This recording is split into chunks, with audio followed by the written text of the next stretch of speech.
నమస్తే, welcome to Leo. మనతో ఉన్నారు సీనియర్ జర్నలిస్ట్ డివి శ్రీనివాస్ గారు. సార్ నమస్తే. నమస్తే సార్, నిన్నటి నుంచి కూడా అచ్చెన్నాయుడు గారు ప్రెస్ మీట్ అయిపోయిన వెంటనే బొత్స సత్యనారాయణ గారు ప్రెస్ మీట్ పెట్టి బోరుమని విలపించి అక్కడ ఏం జరిగిందని చెప్పే ప్రయత్నంలో జగన్మోహన్ రెడ్డి గారిని కవర్ డ్రైవ్ చేయాలనే ప్రయత్నంలో పూర్తిగా ఏడ్ చేస్తాం.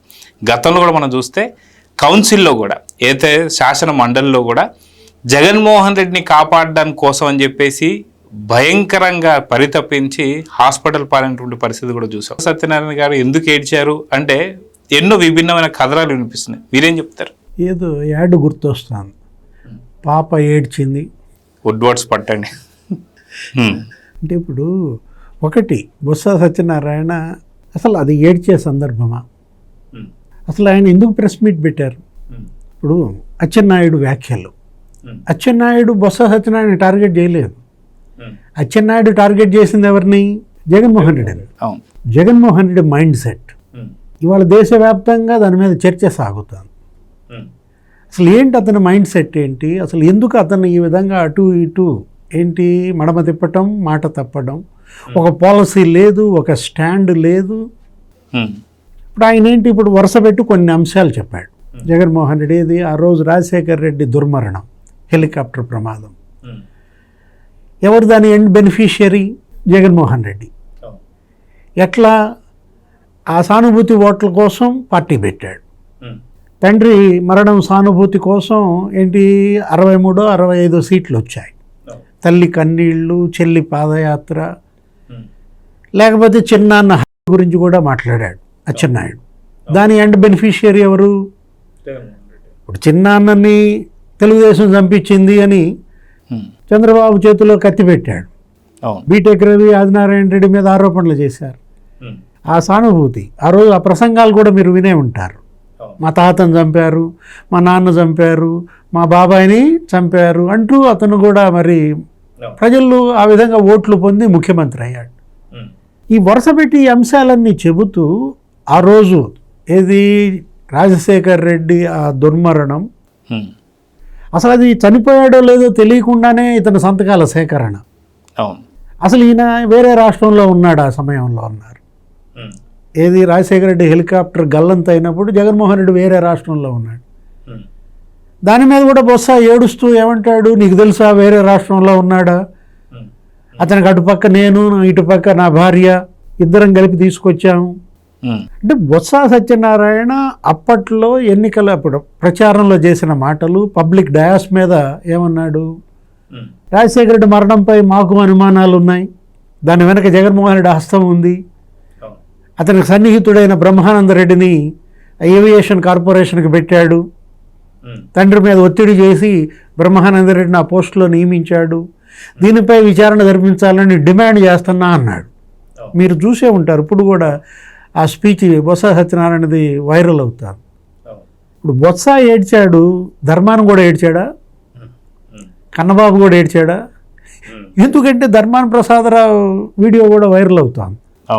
ఏమని 67 కంపెనీలు పెట్టాడు, సూట్ కేస్ కంపెనీలు. కాంగ్రెస్ పార్టీ అతని వ్యాపారాలని అడ్డుకుంది, అందుకని పార్టీ పెట్టాడు అంటూ జగన్మోహన్ రెడ్డి అతని యొక్క క్విడ్ ప్రోకో, సిబిఐ 11 ఛార్జ్షీట్లు, 67 డొల్ల కంపెనీల గురించి మాట్లాడాడు. ఎవరు? ధర్మాన ప్రసాదరావు కూడా ఏడ్చాడు అన్నది అందుకే. ఇప్పుడు లేకపోతే కన్నబాబు మాట్లాడాడు ఆ రోజు ఏమని, వేరే పార్టీలో ఎక్కడన్నా మనం పార్టీలో చేరాలనుకుంటే, సభ్యత్వం తీసుకోవాలనుకుంటే పార్టీ కార్యాలయానికి వెళ్తాం, లేకపోతే ఆ పార్టీ అధ్యక్షుడి ఇంటికి వెళ్తాం. జగన్ పార్టీలో చేరాలంటే జైలుకి వెళ్ళాలన్నాడు. అది జైలు పార్టీ, బెయిల్ పార్టీ అన్నాడు కన్నబాబు. అంటే కన్నబాబు ఏడవలేదు, ధర్మాన్ని ఏడవలేదు, బొత్స ఎందుకు ఏడిచాడు? అంటే ఆరోగ్యం బాగాలేదా? ఈ మధ్య మీరే చెప్పారు ఇంటర్వ్యూలో, పదే పడిపోతున్నాడు. మొన్న కౌన్సిల్లో కూడా పడిపోయాడు, హైదరాబాద్ హాస్పిటల్లో చేర్చారు. అంటే ఆరోగ్యం బాగోక, లేకపోతే వయస్సు మీరిందా? అంటే ఒక వయసు దాటితే కూడా కొంచెం బరస్ట్ అయిపోతుంటారు. ఇలాంటివి గుర్తొచ్చినప్పుడు, ఇప్పుడు రాజశేఖర్ రెడ్డి చనిపోయి 17 ఏళ్ళు, ఇప్పుడు ఆయన ఆ చనిపోవటం, ఆ హెలికాప్టర్ ప్రమాదం, రాజశేఖర్ రెడ్డి తలుచుకుంటే ఆయన భార్య కూడా ఇంతగా ఏడవదు. ఇప్పుడు కూతురు కానీ వాళ్ళని మించి ఎందుకు పొగిలి ఏడ్చాడు. ముఖ్యంగా జగన్మోహన్ రెడ్డి ఏడవాల్సినటువంటి పరిస్థితుల్లో జగన్మోహన్ రెడ్డి కంట అప్పుడు ఒక చుక్క కన్నీరు రాలేదు, ఇప్పుడు కూడా రాలేదు, కానీ బొత్స విలవిలా ఎందుకంటాడు అంటే రాజశేఖర్ రెడ్డి ఉన్నప్పుడు తను ఎలా ఉన్నాడు, తన కుటుంబం ఎలా ఉంది, తన భార్య ఝాన్సీ, అసలు ఆ ఫ్యామిలీ, వ్యాపారాలు, అధికారం. ఇప్పుడు జగన్మోహన్ రెడ్డి నమ్ముకునేసరికి ఇక భవిష్యత్తు లేకుండా పోయింది అనే అభద్రతలో వచ్చిన కన్నీళ్ళ. మమ్మల్ని ఏమో మూలాపేట పంపాడు, విశాఖ రాజధానిని మాతో చెప్పించాడు, మేము వచ్చినాక మళ్ళీ సవరణ చేపిస్తామని అనిపించాడు. సుబ్బారెడ్డితో కూడా రాజ్యసభలో అదే చెప్పించాడు, మిథున్ రెడ్డితో లోక్సభలో అదే చెప్పించాడు. వెంటనే గంటలో మావిగన్ అన్నాడు. ఇతన్ని నమ్ముకుని రాజకీయం ఏం చేద్దాం అని ఏడుప. ఆ కన్నీళ్ళ వెనక ఇవాళ చర్చ అదే. ఎందుకు బొత్స ఏడ్చాడు. ఎట్లుంది టైటిల్?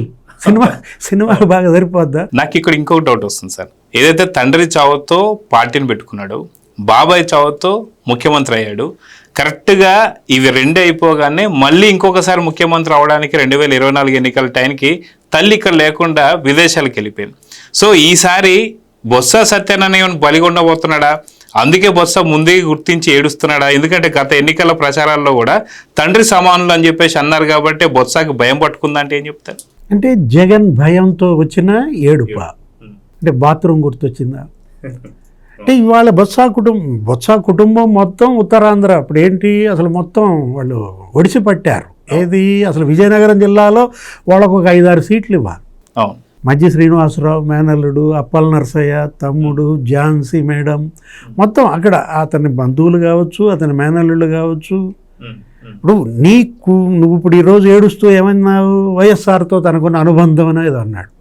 నిజంగా నీకు అంత అనుబంధం ఉంటే ఆ రోజు భర్త చనిపోయి భర్త స్థానం నుంచి ఉప ఎన్నికల్లో గెలిచి అసెంబ్లీకి వచ్చిన విజయమ్మ పట్ల ఏం మాట్లాడావు? నీ మొగుడు అన్నాడు. నిండు శాసనసభలో ఏకవచనంతో ఆమె కన్నీళ్లు పెట్టుకుంది. అంటే నువ్వు కాంగ్రెస్ పార్టీ అధినేతవు, ఆ రోజు పిసిసి ప్రెసిడెంట్గా, మంత్రిగా, వైఎస్ఆర్ కాంగ్రెస్ పార్టీ నుంచి గెలిచి వచ్చిన ఆమె పట్ల అంటే ఒకటి రాజశేఖర్ రెడ్డి మీద నిజంగా ఇతని అనుబంధం నిజమైంది అయితే, ఇప్పుడు షర్మిల ఇతన్ని తిట్టింది ఎన్నికల ప్రచారంలో. ఏమని తిట్టింది? సారా సత్యబాబు అనో ఏదో అంది.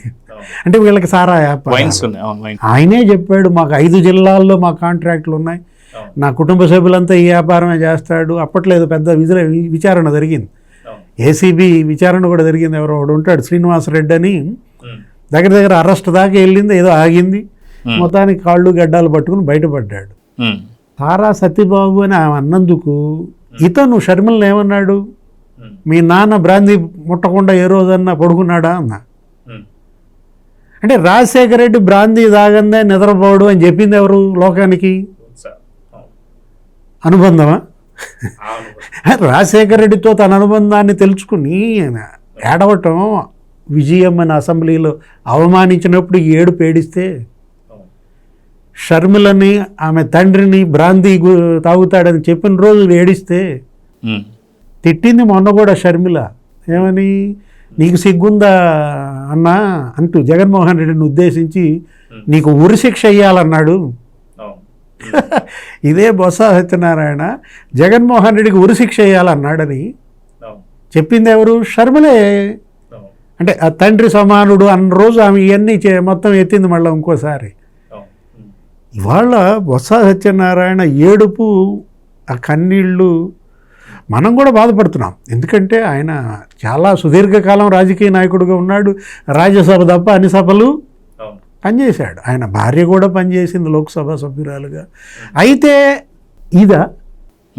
ఇక చివరి అంకం, తన రాజకీయ జీవితం పరిసమాప్తం అవుతోందన్న ఏడుప తనది కాదు, అసలు మొత్తం తన కుటుంబానికి ఇక భవిష్యత్తు లేదనా.